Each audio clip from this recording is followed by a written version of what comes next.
Okay, so we've been talking about sustainability, sustainable development, 4 dimensions: life cycle assessment, life cycle management, life cycle thinking, eco-efficiency, and now we're going to be talking about the main topic of the day: assessment and reporting. So life cycle assessment and eco-efficiency are, of course, about assessing and reporting, those type of things. I need to move myself, otherwise I can only see my half on the screen. You're all awake, right? Because if it was complicated before, it's only going to get more or less the same. So great. It's a little bit of brief history of sustainability reporting. It started back in the 70s, 1970s, not 1870s. Okay, we have, you can see fine, right, from where you are. Started in the US, UK, and Germany, mainly on social issues, employment and union issues. Then it moved in the 1980s to environmental issues, mainly driven through environmental crises like the Exxon Valdez, in the coast of Alaska. Then it moved to 1990s on environmental issues, moving to sustainability after the Rio conference in 1992. And then on 2000, we had the emergence of sustainability reporting with the series and the GRI, Global Reporting Initiatives. And that has become much more mainstream these days, as more than 2,000 companies reporting with the GRI reports, based sustainability reports, and it's becoming more and more on sustainability issues.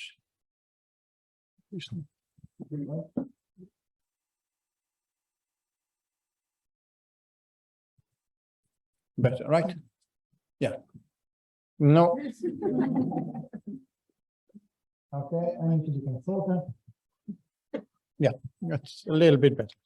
So just to show you, in the 1992, here, 1992, the green part was mainly about environmental issues. So you have here environmental issues, and you see how it's been going down the trend and becoming much more sustainability, what we call sustainability, economic, environmental, and social. Most reporting focuses on 3 dimensions, so the economic, environmental, and social, and they tend not to link them together. So just bear that in mind. And this is from Corporate Register. I know it's a little bit old, but just to show you the trend of Corporate Register of companies that have been publishing sustainability reports. So we have 3,000 under the Corporate Register in 2008, and now there's a lot more companies doing that sustainability based. There are mainly 2 purposes for sustainability reporting. The first one is to clearly assess sustainability in economic, environmental, and social. And the second one is to communicate to stakeholders. Those are the 2 main purposes of sustainability reporting. But, you know, as with age, everything becomes better. Well, most things become better with age. Sorry? At least I do. I don't know about you, but I do. We have 4 extra purposes on sustainability reporting. One is to check performance over time. And here we bring the time dimension again. So you can do a sustainability report of 2007, 2009, and then you compare and say, oh, we're becoming better and better. The other one is to benchmark against other companies. So a little bit like LCA, but now on a report. So my company is better than your company, and your company is better than her company, and blah, blah, blah, or not. We can also demonstrate how the organization is influencing or influenced by stakeholders, to stakeholders. So that's a little bit moving from the second point, but this is now a little bit more broader in that sense. And the 6th one, which is kind of the newest one, is to plan change. Why? Because if I don't know where my university is, and that's why we gave you all this, this is the very brief version of the university report. So this is only a triptych, but you can get the PDF of the university in our university website. I think we still have it in a university website, www.hig.se, and you can have it that, or we can send you the full report, and that is a complete report of the university. And that should help us to plan the changes for the following years. So we're doing fine on transportation, for example. Not that we are, but I can't remember what it was. We developed it a few years ago. We're doing fine in transportation, and we're doing fine in gender issues, but we're not doing fine in, for example, waste or things like that. I can tell you that in this university, there's a couple of things we cannot move because all the houses do not belong to the university. They belong to an association of Swedish association called Akademiska Huset that are owners of the buildings, and they decide what to do with the buildings. So we rent the buildings from them. Practically all Swedish universities do that. So we cannot really change things. During the last decades, I would say two decades, it's become a driver for sustainability in mainly companies, but also in universities. So you get your sustainability report, and hey, we are now aware of what is happening, and now we can move forward. It's become like that. And there are two parts, of course. We're academics. We always like to come out with new parts and categorizations and definitions and blah, blah, blah. One is the critical theorist approach that we categorize a sustainability report as the cause and the source of corporate sustainability problems. And we have the management-oriented approach that say, oh, we have a report. Now we can manage how we deal with sustainability. Okay? One is, this is the problem. The other one is, this is what it is. Now let's manage sustainability. And from that one, there are two ways to do it. One is the outside in, according to Schalter and Wagner. So it is my stakeholders, my external stakeholders, who tell me what I need to change. Or the other one is the inside out. It's I decide, and then I let the world know. For example, KU Leuven in Belgium used to be hub in Brussels, and then KU Leuven bought it. They have a very nice sustainability report that was mainly done through outside in. We did it inside out. So just to give you some examples of how to do it. Of course, further research that we've carried out, we realize that it's not only outside in or not only inside out, but it's a combination of sometimes in, sometimes out, and sometimes a big mess. We have different sustainability report types according to Dalal, Clayton, and Bass. They produce a really nice book on sustainability reporting. Really nice book. I think you can still download it from the OECD. I think it's called Sustainability Strategies. If you need to, we have okay. We have three types. One is the accounts. So these are just constructions of raw data that are then converted to a common unit. It can be monetary, can be area, can be unit energy. We have the narrative assessments that just have a narrative there. Oh, my university is so great. And we have a couple of examples here on the narrative. And then we have what we call the indicator base. And the indicator base is mainly the GRI reports. So you have a number of indicators. So for example, how much waste you're using, how much energy you're using, what are your gender issues, how many people are in unions in a company. So you have a number of indicators, can range from 40 to about 250, something like that, depending on which the guidelines you're using. And then you just, so these are the ones that we have according to the Likely on Bass 2002. And as I said, it's a very nice book, so get it. We have this comparison. So for example, potential for transparency on the account is rather low, narrative is medium, and the indicator base is high. For consistency, we have the accounts and the indicator base that are high, and the narrative not so great. Usefulness for decision making, the best one is the indicator base, and then we have some examples there of the different ones that we have. So we have the Index of Sustainable Economic Welfare and Genuine Progress Indicator. We have the State of Environment Reports, World Development Report. We have the Wellbeing Assessment Dashboard of Sustainability and the GRI Guidelines. So these are some examples of these type of reports. Best one so far is indicator based because you can compare a lot more. It has a number of advantages, and of course it has disadvantages. Some of the advantages is that you can cover most of the issues, economic, environmental, and social. It shows trends over time and differences among places and groups, but of course we have disadvantages. So you need extra work to gather all the information. I have personally been involved in the University of Gävle and the University of Leeds sustainability reports, developing the reports, and you can find those ones. The report of Gävle, I can send it to you later on if you can't find it online. And the University of Leeds, we have published a book, paper. I can also send it to you if you want. It takes a lot of work. It takes a lot of knocking on doors, trying to get the information that you need. It's painful, it's expensive. It's very satisfying once you get the report, but to get to that point, it's a nightmare. Yeah.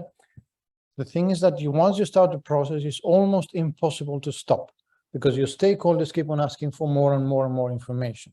So you have to be careful how once you take the step, it's like you're fully committed, go ahead. And you should be reporting every 2 years at least, if not every year.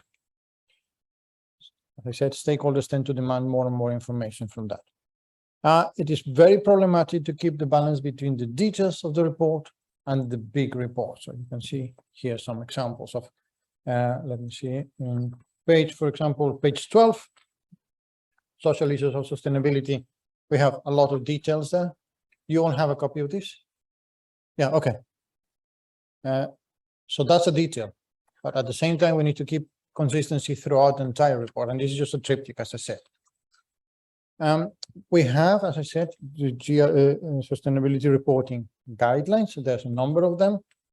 There's been, since the series guidelines, there was a boom of guidelines, and then it was a contraction of guidelines, and then kind of an accordion.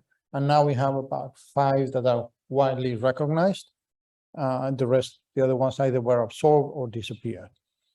The most widely used are the ISO 14000 series, with ISO 14001 being the one that you can be certified, and Maria is going to be talking about EMS. I have the GRI sustainability guidelines that I'll be telling you a little bit about that. Just a brief description. We have ISO 14000 series. It addresses environmental impacts by plan, do, check, act, identify impacts, understand the current and future legal obligations, develop plans for improvement, assign responsibility, have periodic performance. We have the environment, that is very systematic. ISO 14001 is plan, do, check, act on a yearly basis. You report internally, and you can get your certificate that is made externally. We have ISO 14031 that is the most comprehensive, and I think it's ISO 14009 that is for LCA, but I can't remember that. It'll come soon. It does not address economic issues or social issues or the time dimension. Okay. Then we have the SA 8000. That is an auditable certification based on the ILO. Some of you might be working with the ILO, International Labour Organizations in Turin, right? Yeah. The Universal Declaration of Human Rights and the UN Convention of Rights of the Child, as you can tell, is pretty much on the social part of sustainability. It addresses human rights, labor rights explicitly throughout the company, and it's not focused on environment or economic issues or the time dimension. We also have the AA 1000 framework that is my multi-stakeholder approach. So you want to engage with your stakeholders to ensure greater transparency and effective responsiveness to the stakeholders. It is mainly about social and ethical issues, and it's about stakeholder management. Mainly social, not so much environmental or economic.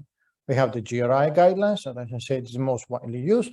And it's voluntary. Sorry about that. It's not 122 performance indicators. That was one of the previous versions. I think now there are 157 or something like that. And then you have industry-specific ones. So it's a bit complicated.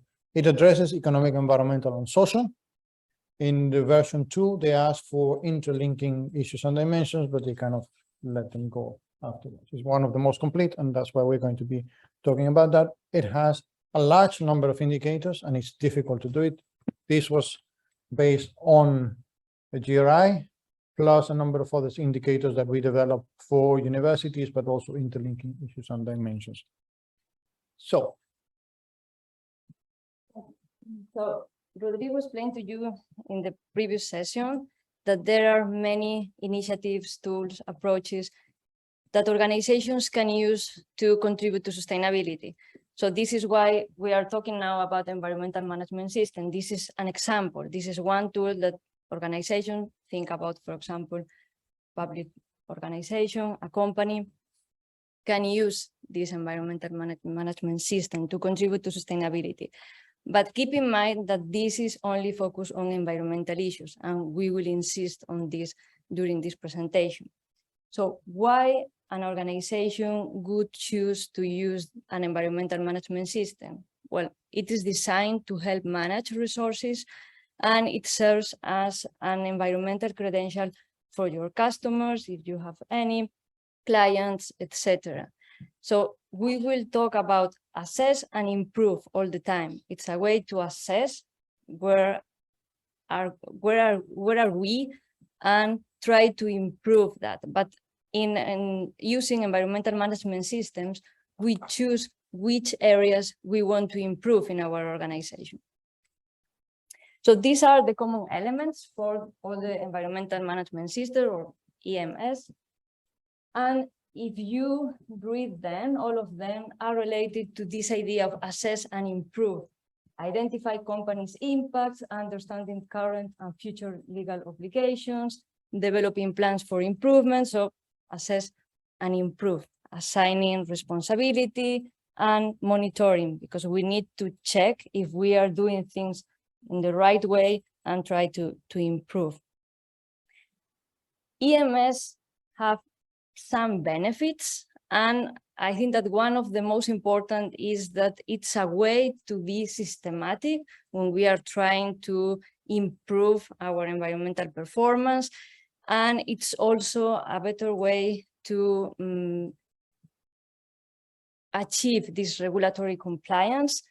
And the third one is this a more effective use of resources. There are more, but I think that these three are important for all of them, for all environmental systems.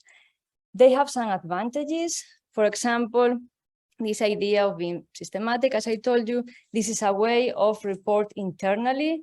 If we are a company, for example, our environmental performance, and they are recognized worldwide. That is an important thing. If you are, for example, selling your products in different countries, etc., it's easy to use it. Now, these are the advantages, but of course, the environmental management system have some disadvantages because they are very costly and labor intensive. So we will see that not all organizations can use it. And as I told you before, they don't address economic and social dimensions, only the environmental part. These are some relevant organizations, for example, the Institute of Environmental Assessment and Training, British Standards Institute, and one that is very, very known for everybody, International Standard Organization, the ISO, and we will talk about it. These are the most common environmental management systems, and we will focus on ISO 40000 series. There are plenty of them. Keep in mind that they are standards. So there are standards for almost everything, but we will focus on the first one, 40001, requirements with guidance for use. But there are, for example, the 40031, environmental performance evaluation, or one focus on product design. So there are plenty of standards. We will focus on the first one. And behind this idea of ISO 40001 is this cycle: plan, do, check, act. Plan, do, check, act. It's always the same circle. This is the only one that you can that it can be externally certified, and that is great if you want, as an organization, that an external organization certify your processes. And if you want, for example, as an organization, demonstrate your performance, or if you want that, as I told you, another organization certify your performance, you can use it. And the idea in this one, in the 40001, is the same as I told you before, this idea of plan, do, check, and act. If you have an environmental policy, you need to plan, you need to implement this plan, then check, monitoring if you are doing things in the correct way, and review and try to be in this circle of continual improvement. As I told you before, in general, for all of the environmental management systems, this ISO has also some advantages, also recognized worldwide, international harmonization. It's a way to be more systematic, but there are some critiques. But sometimes it's more talking about processes, and you can focus on some processes that are impact the environment. So sometimes it's not talking about your actual environmental performance. It's more talking about the process, and if you are completing all the phases that we saw here. And of course, in this case, and in all the environmental management systems, we are not considering economic and social dimensions. So if we are an organization and we want to use this tool, we need to complement this tool with other tools in order to contribute to sustainability in a holistic way.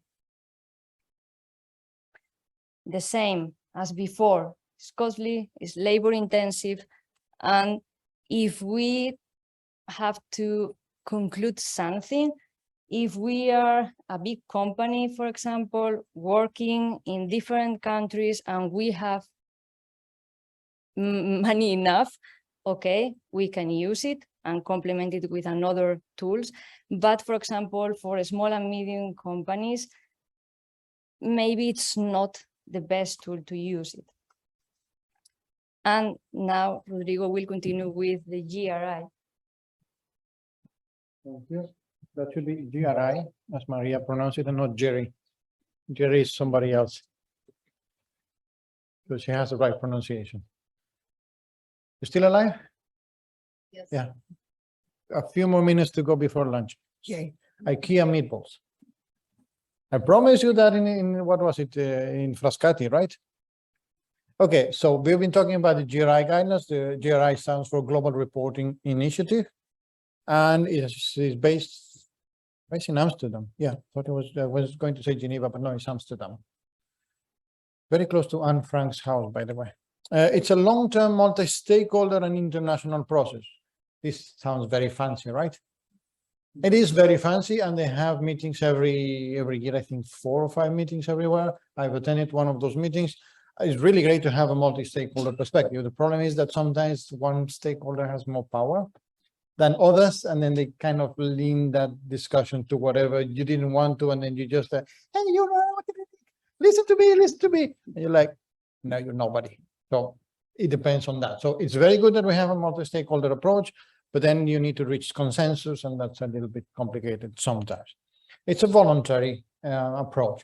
So there's no, to a certain point, Spanish government, and I think the French government is now forcing companies that are in the stock markets to use the GRI reports. So it's voluntary up to a certain point.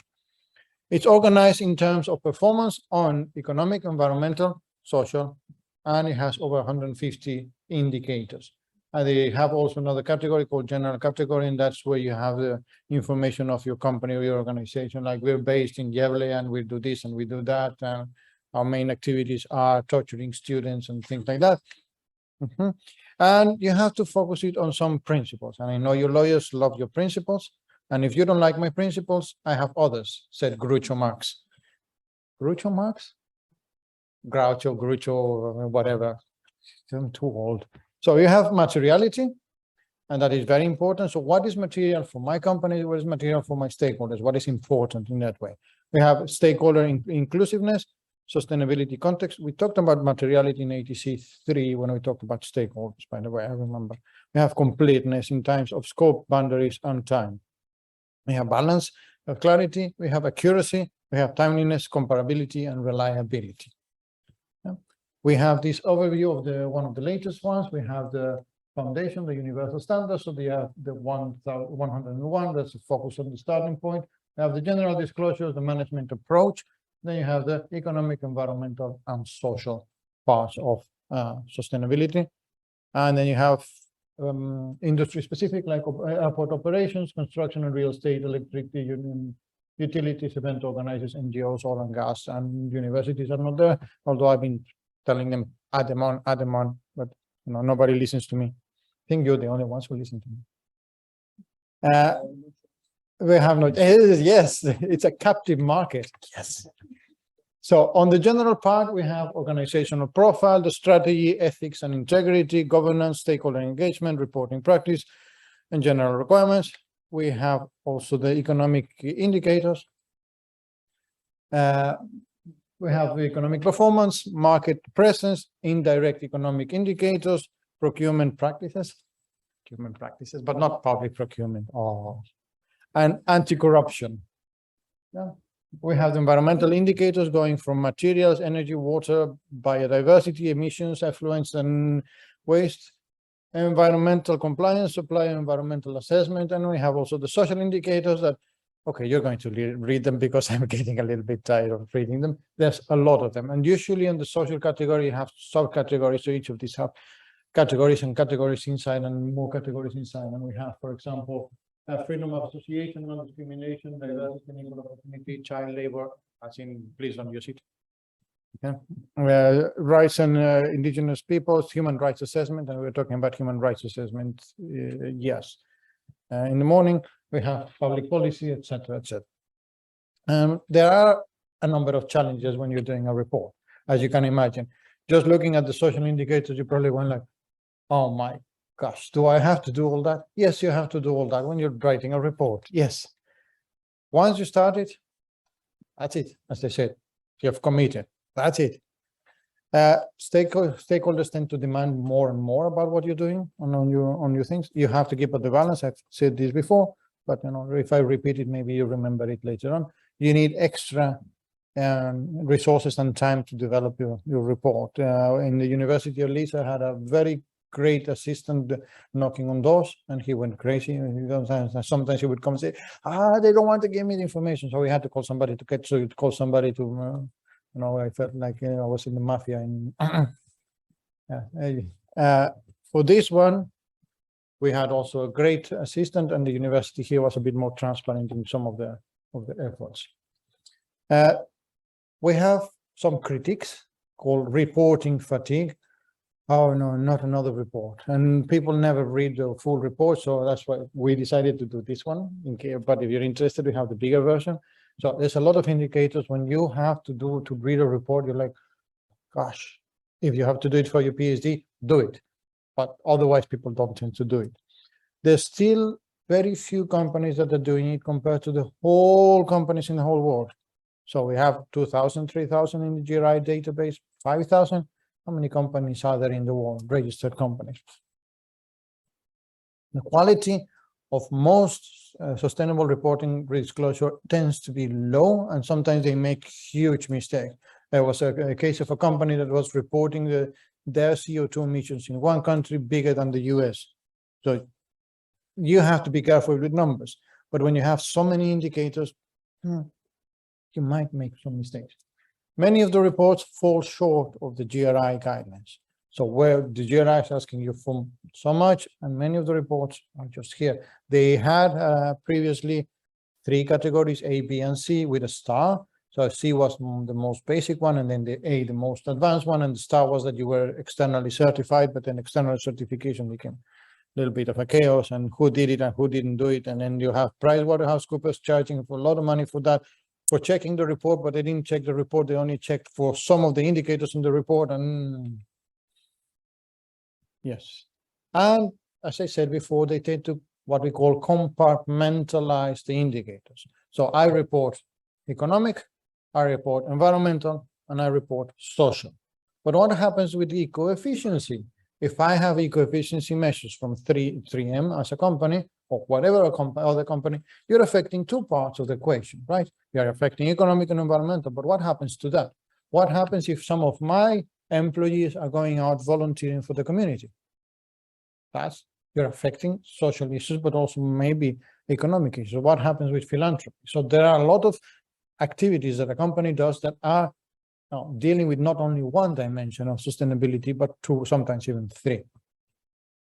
There are some new developments in sustainability reporting. One is called the integrated reporting, and it comes mainly from accountants.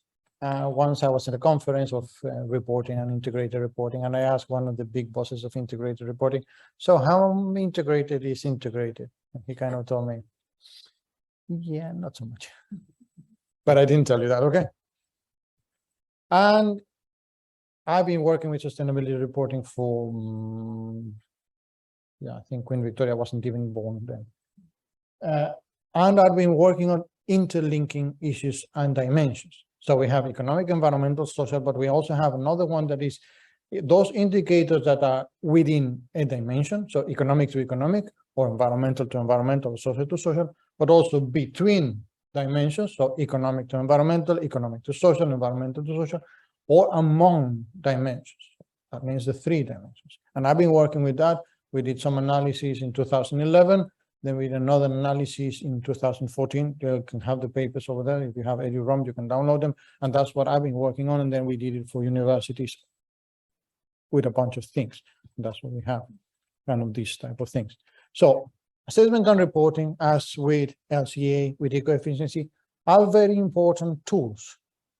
As I mentioned in the book, chapter, not this book, chapter 4, there's a number of tools. And you're asking me, well, these are more engineering-oriented tools, product tools.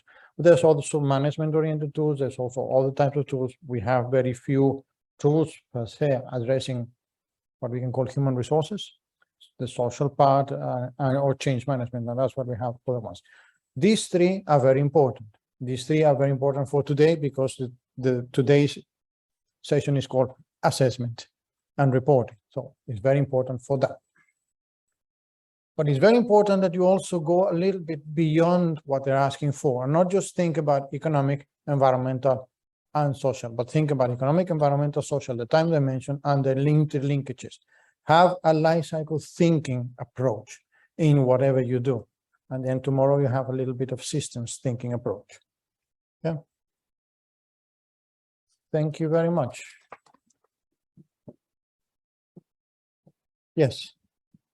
You might need to switch it on. Press the button for a few seconds until it goes green, starts blinking green.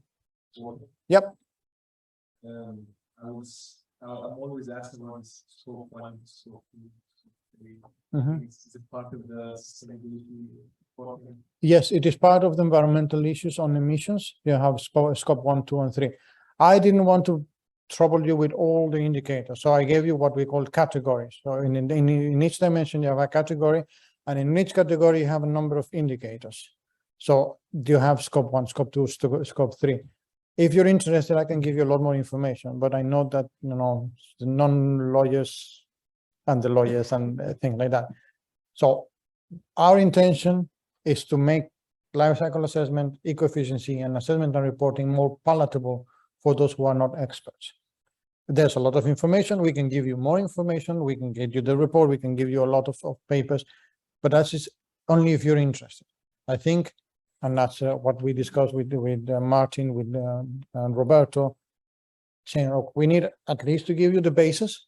And then if you're interested, if you need it for your PhD, you can go further.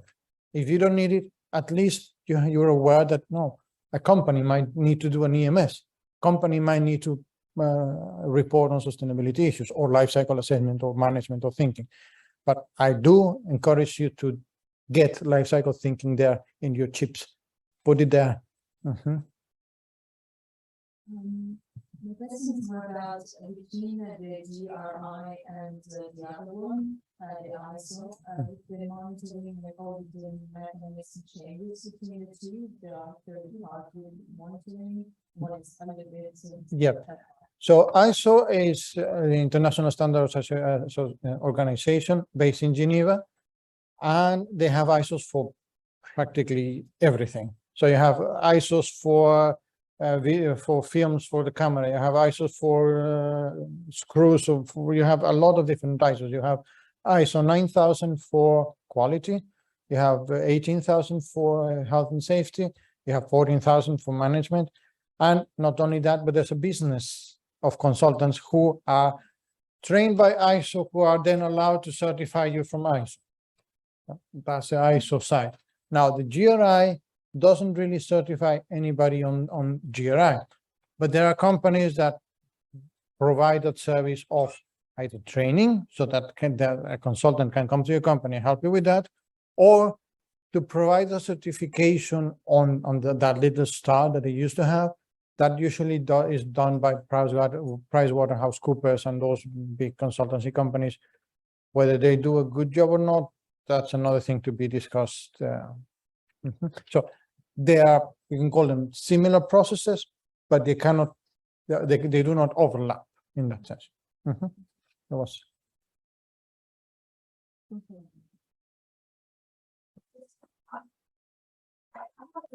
Just thinking of how sustainability reports have lost being or companies have been reported for decades, so we haven't really seen any change because our companies decide whatever they want to be reporting, and that has turned into turning a blind eye in many critical issues talking about sustainable social issues in particular. So for instance, all of these reporting, any company would go at that different area to the legal departments where you would never ever disclose that you have forced labor in your supply chain, because that would bring against you in any legal procedure, and they would bring you liability and hiding. So companies are just reporting whatever they are doing good, but not how they are presenting harm in their supply chain or with their operations. So my question is just, I mean, analyzing this in a very overall way, shouldn't we be starting thinking of more effective measures to really look towards sustainability and to really address the critical issues that are deriving from business operations, rather than just making sustainable reporting that hasn't had a very good time? It has had a lot of change. So it's like some Swedish lady saying, we haven't done anything for the environment. We haven't done anything for sustainability. Wait, we have had a lot of things that have happened legally, non-legally, societally. Now, we haven't had the Kyoto Protocol. Where would we be right now in CO2? If we wouldn't have had sustainability reporting, where would we be? Are we in the best place right now? No, we're not. And sustainability reporting, life cycle assessment, eco-efficiency, they're just tools that we can use. But we need to complement them with a number of legal ways. And we also need to complement them with a number of stakeholder initiatives to force companies to become better. Now, one of the best glossy reports you can ever find was from Enron. You've heard about Enron, the company? It was one of the best sustainability reports that were available back then. And the company was doing so many evil things that you're like, okay, a report is a report. What you report and how you report it is one thing, but that's why we have the principles. And that's why I said many of the reports fall short of the indicators and sometimes even of the principles. And that's when we need to add legal ways that Spain has done, like France has done, saying you have to report and your reports have to be up to a certain standard. There are pitfalls, there are disadvantages to LCA, LCM, LCT, eco-efficiency, and assessment and reporting. But we cannot just say it's too bad, let's get rid of it. No, it's not good enough. But that's a different thing to say it's really bad. So is it good enough? In principle, yes. But in principle, socialism is good. Now, in practice, it's not that good. In principle, Adam Smith, capitalism, great if you have perfect markets. You don't have perfect markets, and then capitalism is not good. So in principle, assessment and reporting is really good, but we need to make more efforts, and companies are much more transparent, they are much more reliable, they're much more accurate, and that we have pressures from other sides saying, you know, come on.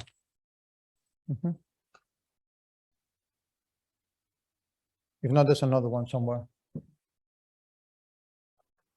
Yep, now it's working. Just to ask that, we'll talk a little bit more how we use these tools, slower states, real change, and other tools, but also just to speak to the process itself of going through the reporting and use for collecting evidence that you can then use to engage in disputes during the operation. So even if the output itself isn't that valuable, the efforts that you go through and the dialogue that you go through and what you have as a stakeholders.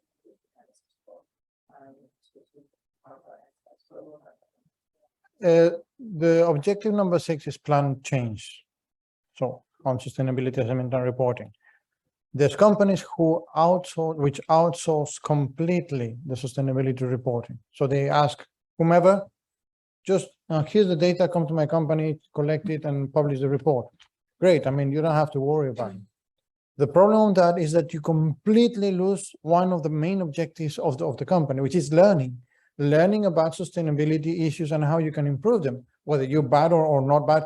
And reporting doesn't mean that you have to report outside. So communicate with the stakeholders can be inside too. And what we did now it's gone.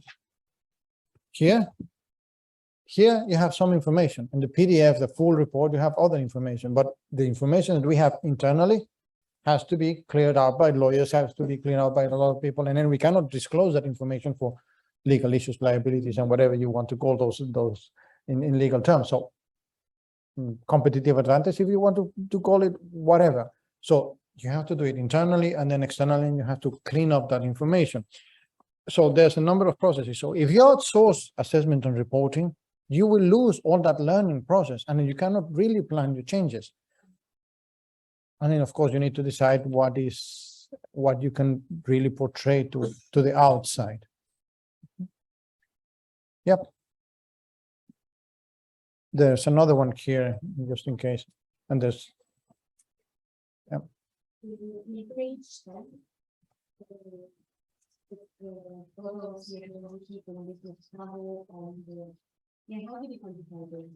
have some of my colleagues are really doing that, and every time you go to a conference, you have to report it on a system, and they calculate that. No, I don't personally, but my colleagues do now, and they've been working on that. So I can answer it because I checked on there's an ICAO tool that quantifies. Yeah, so there's hello. Battery died. No.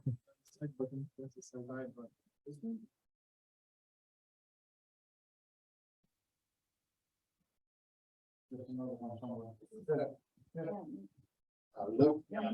So when we looked at Drago, I saw that there's an ICAO greenhouse gas calculated. IKEA. AO, which is the international. So there are different methods. If you not IKEA, IKO.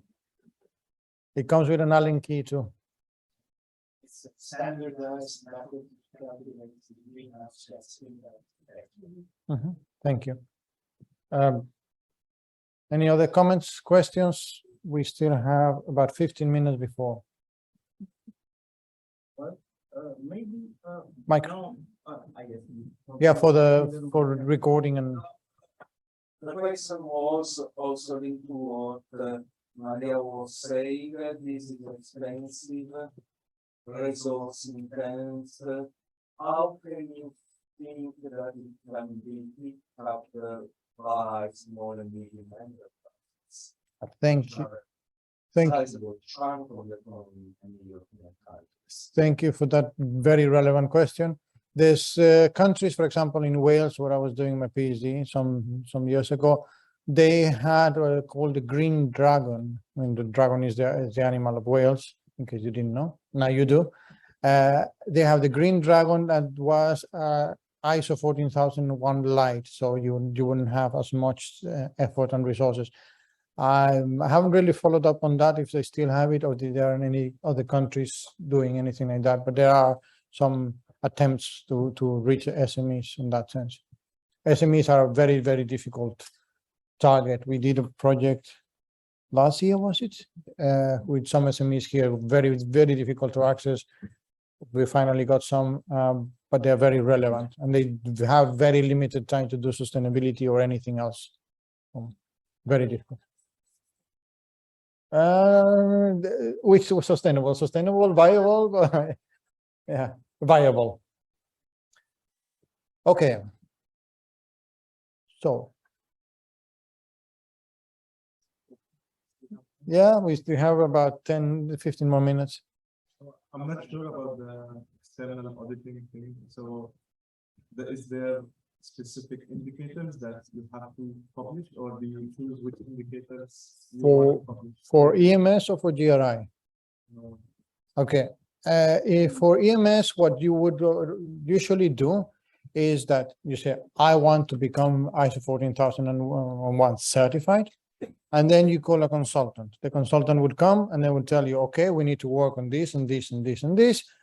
And you agree with the consultant on what you want to work on and what you can work on. Okay? And then they give you 1 or 2 years, depending on how bad it is. Correct me if I'm wrong, but and then you work on those ones. And so you plan. And then you have to prove that you have been working on those things. And then you have to show to the consultant that you really work on those things.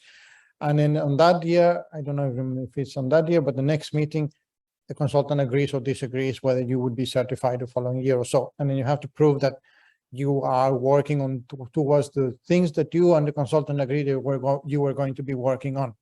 It doesn't mean that you have to work on everything that ideally you would be working on according to your industry, according to the environmental indicators. Okay, it's according to what you agreed upon and what is legal, of course. So that's on the EMS. On the GRI, the certification is not on your company. It's a certification on your report. And then they will check the indicators that they choose to choose. Because they will not check all the 150 indicators. They will not go to a plant in Bangladesh and then another one in India and one in the US. So they have a sample. And then they check the numbers in one sample and they said, okay, your report, not your company, your report is not certified, but it has a, audited or whatever it's called. It's similar to an ETG, for example, including PRI, so Similar, yes, the process, yeah, but okay, great. All of these systems or all of these reporting system management approaches, right? It's not impact. No, it's not impact. No. Yeah. Impact is something that I've been working with some colleagues in VU, Vienna University of Economics and Business. We did it on universities. We published 2 papers. And now we're writing a paper on organizations' impacts on the SDGs. So that's something that will hopefully finish by the summer and, maybe published by next year. But it's something that it's very, very interesting because in many cases, when we talk about, for example, contribution, we talk about positive contribution. But when we talk about impacts, we can talk about negative impacts, neutral or positive. And that's what we did that. Yes, the survey we sent last year, have the data, we're analyzing the data. Quite tricky to analyze in many ways because when you have negatives and positives and it's, but yeah, we'll probably report that next year, unless we have some preliminary information. We can show you a preview, but Actually, any research on the reporting industry, how much money is being spent? I mean, the basically, it's a what has happened, at least from my perspective, is the development of highly paid or less paid jobs that acquire data, analyze data, write reports. And my question is always, shouldn't this money be rather interested in affecting change than reporting on things? So the question is always that I have is, do we actually know how big the industry is and what kind of impact, economic impact it actually has on companies, how much they have spent on? I couldn't answer that question at the moment. I wish there were some reports, but I have not seen any academic paper on that. It would be very nice. Very nice. Any volunteers? Yes, we have a couple of PhD students. Okay, so if we are happy, we can close the session in the morning, and then we're going to have Peter and Kate. So we're going to have lunch where we had fika, And just to remind you, if you're not part of Sapiens, but you want to come to the dinner, let us know as soon as possible, and you have to pay for your dinner. If you're part of Sapiens, your dinner is pay, yeah, you have to pay double. Yeah.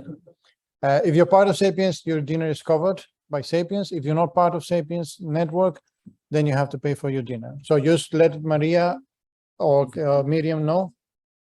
Tomorrow. The dinner today is on your own. So I don't know about that. Yeah. That's up to you. So the dinner tomorrow, the formal dinner, if you're not part of Sapiens, let us know today. Yeah, today afternoon, Maria, Miriam, and I,